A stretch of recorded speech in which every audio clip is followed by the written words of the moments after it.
1조 8천억짜리 국책 사업이 하루아침에 뒤바뀝니다. 서울 양평 고속도로. 이미 예비 타당성 조사까지 통과된 노선이었지만 윤석열 정부 출범 이후 대통령 배우자 김건희 씨 일가의 토지가 밀집한 강상면으로 종점이 변경됐습니다. 누가, 왜, 어떤 절차로 국가기관망의 노선을 바꾼 걸까요? 오늘 이 영상을 보시면 1. 서울 양평 고속도로 사업의 구조와 인물관계. 2. 예타 통과 후 노선이 어떻게 바뀌게 됐는지의 흐름. 3. 변경된 종점 인근의 김건희 씨 일가의 토지가 왜 문제가 되는지.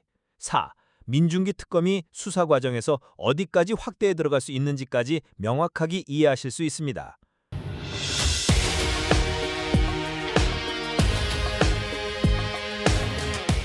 오늘 진행은 끝까지 문다 진돗개 뉴스 진 PD입니다. 그럼 본격적으로 시작하겠습니다. 1. 주요 인물과 권력 구조. 김건희 씨 일가. 강상면 인근의 총 3만 9천 제곱미터, 축구장 5개 규모의 토지를 소유한 핵심 이해관계자입니다. 노선 변경의 직접적 수혜자로 지목되고 있습니다. 원희룡 전 국토부 장관. 노선 변경을 최종 결정하고 논란이 확산되자 2023년 7월 6일 사업 백지화를 전격 선언했습니다. 하지만 이 조치는 오히려 의혹을 증폭시켰고 현재 그는 피의자 신분으로 특검 수사를 받고 있습니다. 삼부토건 주가 조작 의혹 중심 인물이기도 합니다. 국토교통부, 사업을 실무 총괄한 주무부처입니다. 초기 해명은 양편군이 요청했다고 했지만 곧 용역사가 제안했다고 말을 바꿨습니다. 더 큰 문제는 국회에 제출한 55건의 자료 중 핵심 문서 4쪽을 의도적으로 누락한 정황이 드러났다는 점입니다. 백원국 국토부 2차관, 노선 변경이 실무자 판단이었다고 주장하며 책임을 회피했습니다. 핵심 시기에 국토부의 실질적 결정권자 중 한 명으로 특검 조사 대상에 포함될 가능성이 큽니다. 용역업체, 동해종합기술공사와 경동엔지니어링, 국토부 의뢰로 타당성 조사를 맡은 이들 업체는 강상면 대안 노선을 최초 제안한 주체로 알려졌습니다. 하지만 뉴스타파 보도에 따르면 그 변경안 파일의 최초 작성자는 이들과 아무 관련 없는 제3의 민간업체 건화 소속 직원이었습니다. 김선교 국회의원, 국민의힘 소속 여주 양평지역 의원입니다. 초기에는 내가 강상면 노선을 먼저 제안했다고 주장했지만 이후 입장을 바꾸며 혼선을 키웠습니다. 2. 사건 흐름 요약, 시간순 재구성. 이번 사건의 핵심은 예타를 통과한 원안이 어떤 경위로 바뀌었는가입니다. 2008년 수도권 동부교통난 해소를 위해 서울 양평 고속도로의 필요성이 처음 제기됐고 2017년 국토부의 1자 국가고속도로 계획에 포함돼 2021년 4월 예비 타당성 조사까지 통과하면서 하남 가밀동부터 양평군 양서면 노선이 최종 확정됩니다. 그런데 윤석열 정부 출범 직후인 2022년 3월 국토부는 타당성 재조사를 발주합니다. 그리고 단 2개월 후 기존 예타에 없던 강상면 종점 대안 노선이 갑자기 등장합니다. 이 대안은 주민 의견 수렴도 없이 군청 도시건설국장 전결로 동의 처리됩니다.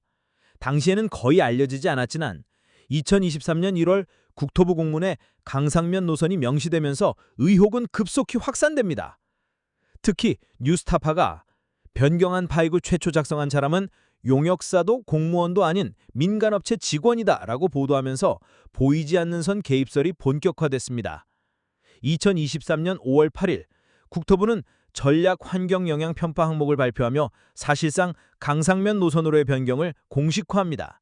그러자 2023년 6월 29일 더불어민주당이 국회 국토위에서 김건희 씨 일가의 특혜 의혹을 공식 제기하고 그 일주일 뒤인 6월 6일 원희룡 장관은 사업 백지화를 선언합니다. 하지만 오히려 국민의 의혹은 더 커졌습니다. 백지화할 정도로 감추고 싶은 게 무엇인가? 그리고 사건은 정치권을 넘어 사법 수사 단계로 넘어갑니다. 2023년 7월 민주당이 국정조사 요구서를 제출하고 2025년 3월 국토부는 자체감사에서 핵심 문서 4쪽을 고의 누락한 사실을 시인합니다. 하지만 여전히 외부 압력은 조사 대상이 아니다는 입장. 결국 2025년 7월 2일 오절 민중기 특검팀이 이 사안을 16개 공식 수사 대상 중 하나로 지정하며 본격 수사에 착수합니다. 3. 특검 포인트 및 핵심 쟁점 분석. 이번 사건의 특검 핵심은 다음 4가지입니다. 1. 의사결정 과정의 투명성. 기획재정부 협의도 없고 주민 공청회도 없었습니다. 1조 8천억짜리 국책사업 노선을 2개월 만에 바꿨다는 게 상식적으로 납득이 되지 않습니다. 국토부의 해명도 바뀌었습니다. 처음에는 양평군이 요청했다 하더니 이후에는 용역사가 제안했다고 뒤바뀌었습니다. 더 큰 문제는 타당성 논란입니다. 국토부는 강상면 노선이 더 교통 효율이 높고 환경 훼손도 적고 비용 증가도 크지 않다고 주장합니다. 하지만 야당과 전문가들은 반박합니다. 두물머리 교통 해결이라는 본래 목적이 무의미해지고 사업비 증가폭은 실제로는 수천억 원에 이를 수 있다는 겁니다. 3. 김건희 여사 일가의 이해관계 충돌 문제. 고속도로가 강상면으로 바뀌면서 해당 지역 토지의 가치가 급등할 가능성이 제기됐습니다. 정부는 거기는 단순 분기점 JCT라 진입 출입이 없고 지가가 오를 이유가 없다고 반박하지만 전문가들은 분기점 인근도 교통 접근성 개선으로 지가가 상승하는 건 일반적인 현상이라고 지적합니다. 4. 자료 은폐 및 외부 개입 정황. 국토부가 국회에 제출한 문서 55건 중 노선 변경 검토 내용이 담긴 핵심 4쪽을 누락한 사실이 자체 감사에서 드러났습니다. 그리고 무엇보다 그 변경한 파일을 만든 사람은 국토부도 용역사도 아닌 제3의 민간업체 직원이었습니다. 누가, 왜, 어떻게 이 구조를 설계했는가? 특검은 이제 이 질문을 정면으로 마주하게 됐습니다. 4. 특검 수사와 향후 전망. 서울 양평 고속도로는 단순한 도로 문제가 아닙니다. 국책사업 결정의 투명성과 공정성, 그리고 권력형 이해 충돌의 핵심 사례입니다. 이미 백지화된 사업이지만 이 사건은 지금부터 시작입니다. 민중기 특검팀의 수사는 대한민국 국책사업의 미래를 가를 중대한 시험대입니다. 이 영상이 도움이 되셨다면 구독과 좋아요, 알림 설정 부탁드립니다. 특히 여러분의 댓글은 저희에게는 가장 큰 힘입니다.